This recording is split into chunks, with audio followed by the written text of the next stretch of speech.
Hi friends, welcome to శాంశయాలి blogs. కాకరకాయ పట్టుకొని వచ్చింది ఈరోజు అని అనుకుంటున్నారా? కాకరకాయ పచ్చడి సింపుల్ వేలో ఇంట్లో ఉన్న ఇంగ్రీడియంట్స్తోని ఎలా చేయాలో చెప్పేస్తాను, చూసేయండి. నేను ఒక హాఫ్ కేజీ కాకరకాయ తీసుకొని దాన్ని రౌండ్గా కట్ చేసేసాను. సన్నంగా కట్ చేసేయాలి. చూస్తున్నారు ఎలా కట్ చేశాను.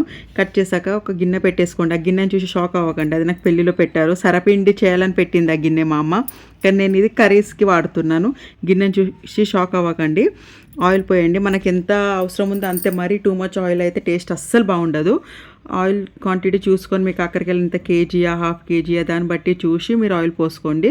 పోసుకున్న తర్వాత ఆయిల్ వేడైనాక కాకరకాయ అందులో వేసి మంచిగా డీప్ ఫ్రై చేయండి. క్రిస్పీగా ఫ్రై చేయండి. మంచిగా డీప్ ఫ్రై అయిపోయాక మీరు బయటికి తీసేసినాక చూడండి నేను ఎలా ఫ్రై చేస్తాను. బ్లాక్ ఉందని మీరు అనుకోకండి, ఎట్లా బ్లాక్ వీడియోలో కనిపిస్తుంది, కానీ రియల్గా నార్మల్గా క్రిస్పీయే ఉంది. అది అంతే మాడిపోలేదు, మాడిపోయిందని అస్సలు అనుకోకండి.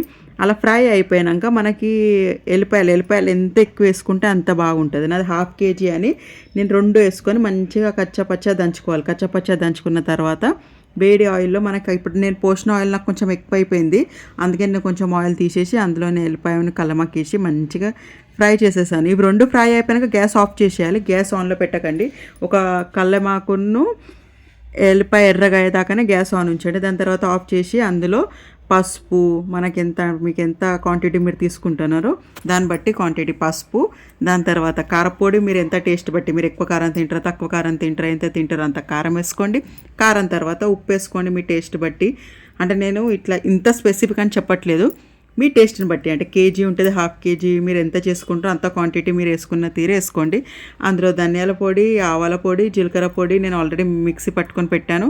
అవన్నీ మిక్స్ చేసి మంచిగా కలిపిన తర్వాత మన కాకరకాయని అందులో వేసుకోవాలి. అని ఒక్కటి ఎల్లిపాయ కల్లెమాకు వేడి అంటే రోస్ట్ అయినాక ఫ్రై అయిపోయాక గ్యాస్ ఆఫ్ చేయండి. ఇవన్నీ గ్యాస్ ఆఫ్ చేసే మీరు అందులో కాకరకాయ ఇవన్నీ ఇంగ్రీడియంట్స్ వేసే కలపండి, ఓకేనా? గ్యాస్ ఆఫ్ చేసి చేయండి, లేకపోతే మొత్తం మాడిపోతుంది, ఓకేనా? ఇదంతా కలిపిన తర్వాత ఒక్క నిమ్మకాయ, అంటే కేజీ అయితే 2, హాఫ్ కేజీ అయితే 1 చాలు. అంత మరీ టూ మచ్గా పుల్ల వస్తుంది కదా, అందుకే నేను హాఫ్ కేజీకి ఒక్క నిమ్మకాయ వేసుకొని మంచిగా కలుపుకున్నా.